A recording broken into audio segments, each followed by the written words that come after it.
Hey, I recently played through a bunch of platformer demos from the Steam Next Fest, both 2D and 3D, and I found some gems that you should definitely keep an eye on. Whether you're into puzzle platformers, fast-paced action, or just exploring cozy little worlds, there's something here for you. Let's jump right into it. First up is Ela, A Frosty Glide. You play as a young witch in search of her cat. You explore a cozy winter wonderland using your skate broom to glide through the world. As you explore, you'll find areas you can't reach, so you'll have to search for money to buy upgrades for your broom. I appreciated how the game made backtracking painless. It gives you mushroom shortcuts back to those hard-to-reach places, which makes exploration feel rewarding instead of frustrating.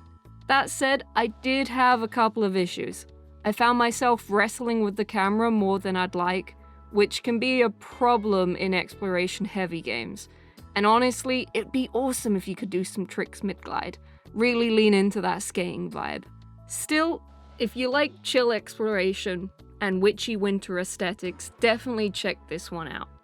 Now, from snowy forests and magic brooms, let's head into something a little more calculated. Motion Rec is a clever little 2D platformer where the core mechanic is recording and replaying your movements. You look at the environment, plan out your path, and record your motion to solve the puzzles. It's a simple idea, but when it clicks, it feels great.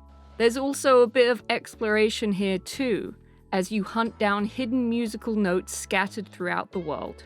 All of this is wrapped up in a clean, charming 1-bit art style. It's minimal, but it works.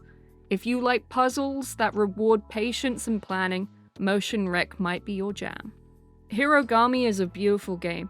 Visually, it feels like something made by a full development team, not just a solo dev. You play in a magical world that supposedly has been corrupted by blight.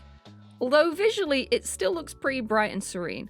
The contrast between the story and the art direction didn't fully land for me, but the world is still gorgeous. Gameplay-wise, you shapeshift into different origami forms by using button combinations. As just paper, you can ride wind currents to get to higher platforms.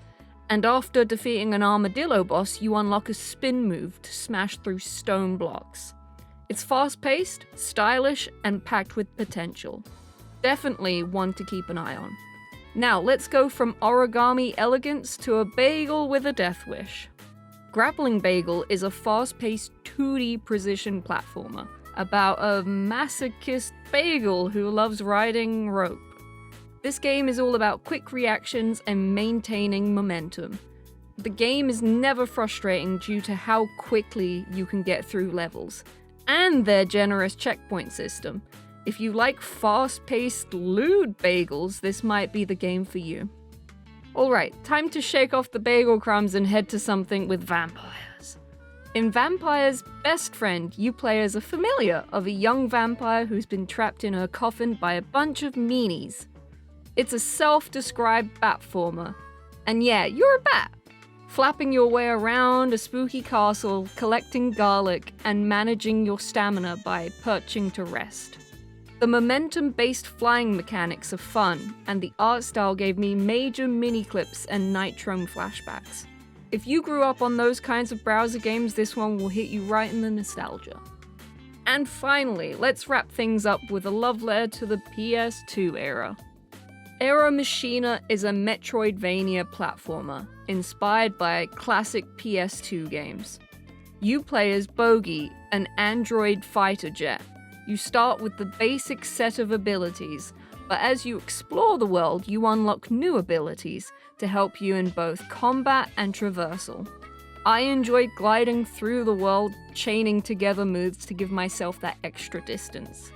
The combat is simple but stylish, making it satisfying. I also like that if the camera gets stuck behind an object, you can still see Bogey's tries and polygons. The world doesn't feel stale, and uses different colors and landmarks so you don't get too lost. The only downside to the game is that I haven't really played a lot of Metroidvania games, and I don't know where I was meant to be going a few times. Maybe on the map they could show you locked doors so you don't get too confused. Overall, I really enjoyed this game and how nostalgic it felt. Check it out if you grew up on the PS2 as well. And that's it. Those are some of the platformer demos from Next Fest that really stood out to me. I've dropped links to all of the games in the description if you want to check them out for yourself. Thank you for watching, and don't forget to subscribe, it really means a lot to you, and I'll see you next time.